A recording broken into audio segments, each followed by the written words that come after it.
boa noite a todos. É uma alegria a gente estar aqui, entre amigos, trilhando o nosso caminho, o caminho que a gente mais precisa. A gente se acostuma um pouco com a ideia de que a felicidade não é pra gente. Não é possível ser feliz, a felicidade não dá para nós, porque a gente coloca uma felicidade lá longe.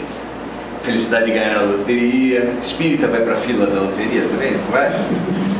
Então, a gente fica colocando muitas condições para a felicidade. A felicidade distante, inalcançável, mas tem uma felicidade de percurso, que é estar fazendo o melhor para as nossas vidas, em boa companhia, nesse momento. Em vez de uma felicidade impossível lá longe, tem uma felicidade de percurso, e essa felicidade é que eu queria saudar aqui. A felicidade está no lugar certo, em boa companhia, rumando para o bem. Então, parabéns por ter tomado essa decisão, apesar da chuva, apesar das dificuldades. Muito bom a gente estar junto. Hoje nós viemos trazer um tema que é muito importante para todos. Quem não acha importante falar de saúde? Todo mundo acha que saúde está naqueles nossos desejos de final de ano, não é? A musiquinha de final de ano fala isso. Muito dinheiro no bolso, em primeiro lugar, na música, e saúde para dar e vender. É o que todo mundo quer. Mas a saúde, ela não deve ser vista apenas do ponto de vista humano, do ponto de vista do corpo, do ponto de vista material. Há uma visão da saúde do ponto de vista espiritual. E é isso que a gente veio trazer aqui, ainda que rapidamente, que a gente falava antes com a Carmen, que esse é um tema que dá pra gente, né? Daria para falar, sei lá, juntando gente boa, dá para falar um mês a respeito disso. Mas o fato é que há um paralelo tanto na ação do Cristo quanto na ação de Kardec sobre na questão do espiritismo, a questão da saúde. Como é que a saúde comparece no projeto do Cristo e no projeto do Espiritismo? Queria, em primeiro lugar, abordar isso com vocês. O cristianismo, a ação do Cristo pública, começou pelos fenômenos físicos. A mediunidade de fenômenos físicos foi a primeira que Jesus atuou. A primeira atuação pública de Jesus, aonde foi? Nas bodas de Caná, transformando água em vinho. Isso é o quê? Mediunidade de efeitos físicos. Como surgiu o Espiritismo, né, na Europa? Nos Estados Unidos foi uma casa, como se diria no senso comum, uma casa mal assombrada, que tinha batidas na parede, etc. Isso é mediunidade de efeitos físicos. Na Europa surgiu com as mesas girantes. Você já imaginou se começasse uma cadeira, uma mesa girar sozinha aqui? Acho que ia todo mundo embora, né? Mas surgiu assim, nos encontros na Europa, nas festas, as mesas giravam sozinhas. E alguém teve a ideia de fazer pergunta para a mesa e convencionar. Se bater uma vez no chão, é sim. Se bater duas, é não. E começou a conversar com a mesa. Kardec, até o momento que sabia que as mesas só estavam girando, pensava assim: isso é efeito do magnetismo. Isso não tem nenhuma importância maior. Ele era estudioso do magnetismo e falou: isso não tem nenhuma importância maior. Quando começaram a conversar com a mesa, ele falou: opa, todo efeito inteligente tem que ter uma causa inteligente, e o magnetismo não pode ter efeito inteligente, então tem uma causa inteligente por trás disso. E eles começaram a convencionar as batidas, isso e aquilo, fizeram um reloginho com as letras todas em volta, começou a dar respostas cada vez mais complexas, e ali começou a surgir o Espiritismo. Parou por aí? Qual a importância da atuação de saúde no projeto de Jesus? Por que será que Jesus veio promover curas? Por que será que hoje o Espiritismo, em praticamente todas as casas do Brasil, tem um trabalho forte em cima de curas? Por quê? Uma semana em cama de hospital, a pessoa já lembra de Deus, é ou não é? Até menos. Começou o sintoma de doença, a pessoa já fala, meu Deus. Pode ter até dificuldade de falar o Pai Nosso, mas tenta fazer. A saúde, a doença chama a gente para Deus. Então, no projeto de Jesus, que seria Jesus se não promovesse cura? Vocês acham que ia juntar tanta gente à volta dele? 5.000 na multiplicação dos pães, na primeira e na segunda. Como ele ia juntar tanta gente se não fosse isso? E no Espiritismo? Será que ia juntar tanta gente se não houvesse a influência, o trabalho importante em termos de cura espiritual? A gente também acha que não. Então há um paralelo interessante. Efeitos físicos, a questão da saúde. E para nós, como está a saúde? Nós vivemos no Brasil e no mundo uma profunda crise de saúde. E essa crise é expressa entre os objetivos, entre o conceito de saúde e a prática. Há um enorme abismo entre o que a saúde quer fazer e o que a saúde faz. Como é que se expressa isso mais claro? O órgão máximo da saúde no mundo chama-se Organização Mundial da Saúde. É o órgão das Nações Unidas para a Saúde. E ali eles dão um conceito de saúde que é muito interessante. O conceito de saúde da OMS, Organização Mundial da Saúde, fala que saúde é o completo bem-estar bio, psico, social e espiritual, e não apenas ausência de doença. Eu decorei, gente. Esse é o texto da OMS. E é muito interessante porque se você for num médico e perguntar para ele, doutor, o senhor atua em que área? Ele vai falar, na saúde, é claro, você não entende. Médico atua em área de saúde. Qual é o seu conceito de saúde prático? Como é que o senhor exercita a saúde clinicamente no seu consultório? Qual seria a resposta?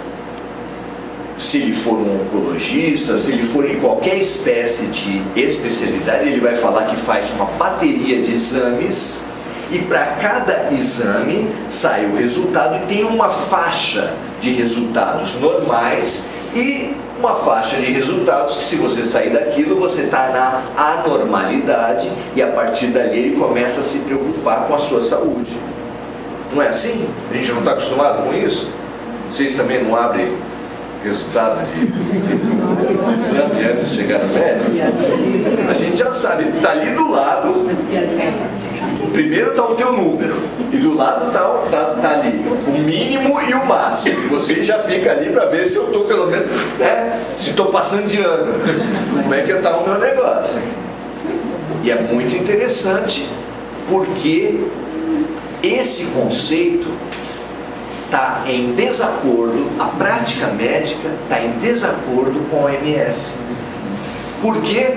Porque a prática médica diz que saúde é ausência de doença, porque a ausência de doença é atestada nos exames. Se um médico fala para você que a prática clínica de saúde dele é essa dos exames, e não é essa que a gente vê, não é essa que a gente vive, a gente vai falar para ele, doutor, mas não é isso que a OMS fala. A OMS fala que saúde não é ausência de doença. É o completo bem-estar biopsicossocial e espiritual. E aí eu pergunto para vocês, o médico pratica o completo bem-estar bio, psico, social e espiritual? O médico dá isso pra gente? Não. Qual é o serviço que dá isso pra gente? Qual é o lugar que promove essa saúde integral, que é tão falada e tão pouco praticada? No sexo espírito. Porque para você estar doente, o seu perispírito que está doente. Sim. Aí passa para a matéria. É verdade. Mas o bem-estar físico, diretamente, a gente não consegue resolver. Tanto é que todo centro espírita sério nunca fala para os doentes para largarem o médico. Como que ia falar um negócio desse? Eu já falo isso com tranquilidade, porque ninguém cometeria um absurdo desse. Então, o centro espírita, nem o centro espírita sozinho, consegue promover a saúde integral. Ninguém tem essa saúde integral. Ninguém tem a saúde integral. Quem foi o maior médium de todos os tempos? O maior médico de todos os tempos? Chico Xavier? Jesus. E Jesus falava pra gente o quê? Vinde a mim, todos vós que estáis sobrecarregados, porque eu vos aliviarei. Aliviar é curar? Aliviar é só os sintomas. Se Jesus só pode atuar sobre os sintomas e não sobre a cura, nem Jesus. Ah, mas Jesus curava. Quando Jesus curava, ele repetia no Evangelho todo: a tua fé te salvou. E aí a gente encontra a razão da gente não estar encontrando a fé. A gente encontra a razão do médico não estar encontrando a saúde. Nem nós, nem o médico, nem o centro espírita estamos encontrando a saúde. Sabe por quê? Ela depende de nossa fé. Porque ela depende de nós. Ninguém pode dar saúde para você. Não é interessante isso? Ninguém pode dar saúde para você. Olha que desafio interessante. E com esse conceito tão amplo, saúde passa a ser o tema central da vida, porque saúde é igual a felicidade. Completo bem-estar bio, psicossocial e espiritual, isso não é felicidade? Quem tiver tudo isso precisa mais do quê? Não precisa mais nada. Então esse é o tema mais importante das nossas vidas, porque nenhum serviço, nenhum profissional, nenhum médium e nem Jesus Cristo dá a saúde sem você conquistá-la, sem você fazer a tua parte. Nem Jesus. Então esse é daqueles temas. Por isso que a gente propõe isso. Por isso que a gente tem esse livro. Sabe por quê? Qual é o pressuposto desse livro? É que só tem uma pessoa que pode aproveitar todos os conhecimentos do médico, do psicólogo, o conhecimento espiritual, conhecimento social. Quem é a pessoa que vai juntar essas várias saúdes numa saúde integral? Quem é? A gente mesmo. Mas quem de nós está preparado para fazer essa síntese do conhecimento científico, médico, científico, psicológico, da espiritualidade, para juntar tudo isso numa saúde só? Quem acha que está preparado para isso? Nós não estamos. Mas como se preparar então? Ah, vamos ter que fazer um curso de medicina, depois um curso de psicologia, depois como assim? E no meio disso tudo, estudar a espiritualidade de tudo. Como a gente faz para conquistar essa saúde? É porque na prática a teoria é outra. Pois é. O nosso pressuposto é que o manual da medicina integral chama-se o Evangelho de Nosso Senhor Jesus Cristo. E por que isso? Porque os Espíritos já revelaram para nós. Toda doença material e física tem como origem uma desarmonia espiritual. Será que a gente já incorporou esse tipo de questão? Será que a gente já sabe disso? Será que a gente acredita realmente nesse tipo de coisa? Algumas pessoas podem falar: ah, mas isso é genético. Gente, no nosso planejamento reencarnatório, o nosso corpo, ele é preparado em cima das nossas necessidades espirituais. É sim o perispírito, que é o mecanismo que conduz as nossas desarmonias de outras vidas para essa. E como é que isso se dá? Se você quer estudar a formação das doenças, você precisa estudar perispírito. Por quê? Porque a coisa se dá dessa forma: quem mete uma bala na cabeça danifica apenas as células físicas do corpo físico? Claro que não. Danifica também, altera, deforma as células do corpo espiritual, que outras doutrinas chamam de psicossoma. Paulo, na carta aos Coríntios, chama de corpo espiritual, e Kardec chama de perispírito. Mas na verdade o nome pouco importa. O que interessa é que nós todos temos um corpo espiritual, que é um corpo extremamente suscetível, plástico, comandado pela nossa mente. Então, quando você se deixa envenenar por mágoas, culpas, medos, preconceitos,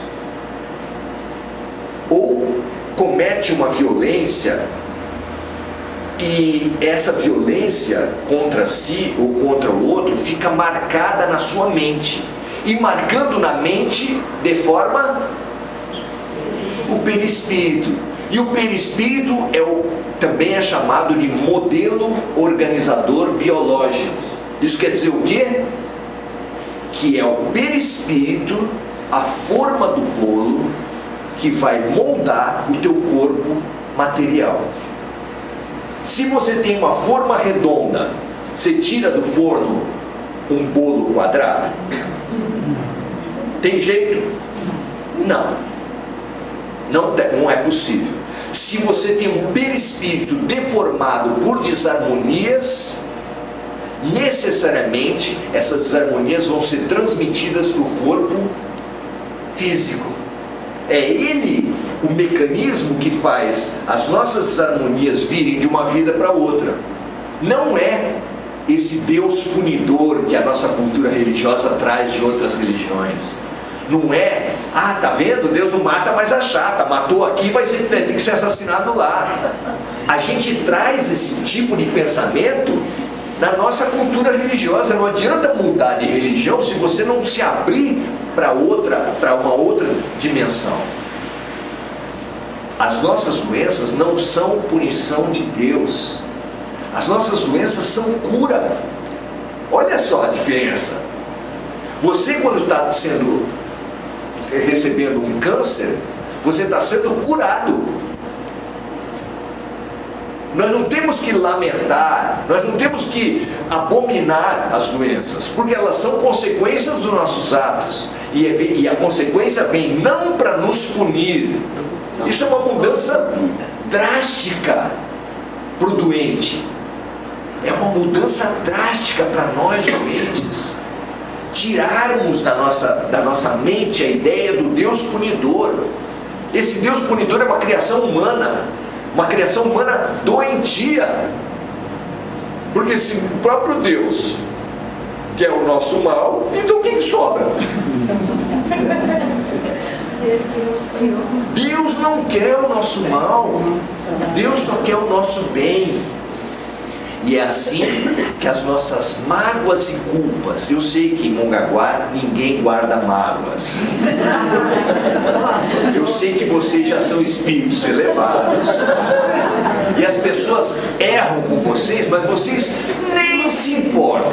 Antes da pessoa pedir perdão, você já perdoa, não é assim? Eu ouvi falar isso. Gente, vocês não deveriam rir tanto assim, que é assim da bandeira.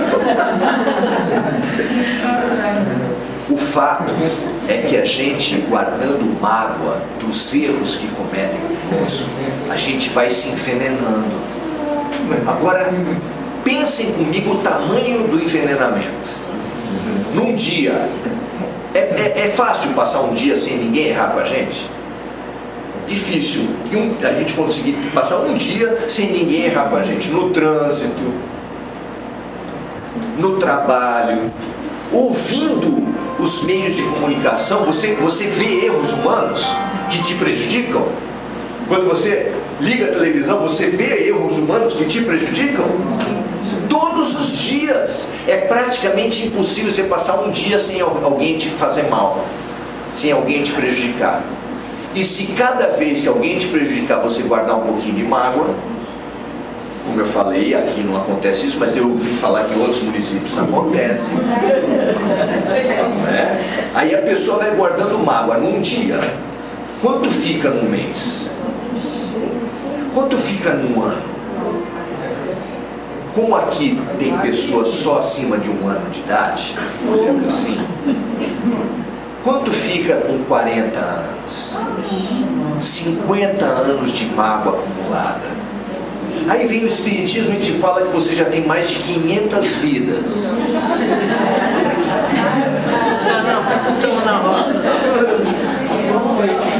Aí o mais desinformado fala assim: ah, mas eu esqueci.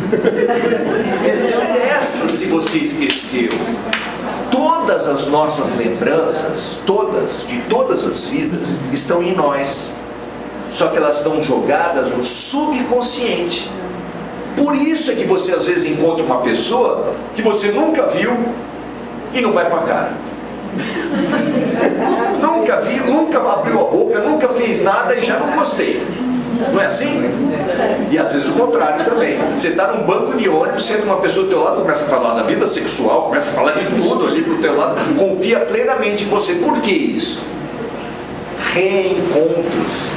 Porque a tua memória de outras vidas está no teu subconsciente e emerge quando um gatilho, quando uma situação concreta puxa. Isso é fabuloso para a gente entender. Então nós trazemos dentro de nós as desarmonias, e essas desarmonias pipocam, aparecem no momento exato em que elas podem ser curadas. E como a gente vai fazer essa cura? Como a gente vai colaborar com o Cristo? Ah, a tua fé te salvou. O que é fé? Subir o Monte Serrado de joelho lá em Santos? Andar por cima de brasa? O que é fé? Não. Nós estamos no território da fé raciocinada. Então nós temos que nos preparar para ajudar, para colaborar com Cristo e com seus prepostos, com Bezerra de Menezes, com toda a corrente médica, para promover essa cura. E o que a gente precisa fazer para isso? O Evangelho é farto e todos nós já conhecemos o caminho. Para a mágoa, qual é o remédio? O perdão. Para a culpa, porque de tudo isso que eu falei que erram com a gente, ainda soma o que a gente erra com os outros. E aí vem um outro veneno da alma chamada culpa. E o que a gente faz com a culpa? Está lá no Evangelho. O arrependimento e a reparação. Porque só arrependimento cá entre nós não adianta. Arrepende e repara. Reconcilia-te já com o teu adversário enquanto estás a caminho, disse Jesus. E como é que eu faço além disso? Como é que eu faço para transformar os meus preconceitos, meus medos? Somente aquele que nascer de novo entrará no reino dos céus. Ah, então só a reencarnação já resolve meus problemas? Não. É preciso renascer de novo, na carne e no espírito. Na carne a gente já sabe, é reencarnação, e no espírito? Como é que renasce no espírito? Dispondo todos os dias a aprender e a refazer relações, começar do zero. Num casamento precisa disso? O que vocês acham? Não chega uma altura assim que começa uma relação, 2 namorados, é uma entrevista Eles fazem tanta pergunta um para o outro no início de uma relação que você não sabe nem dá tempo, disputa a palavra. Passa 5 anos de um casamento, eu já sei o que você está pensando.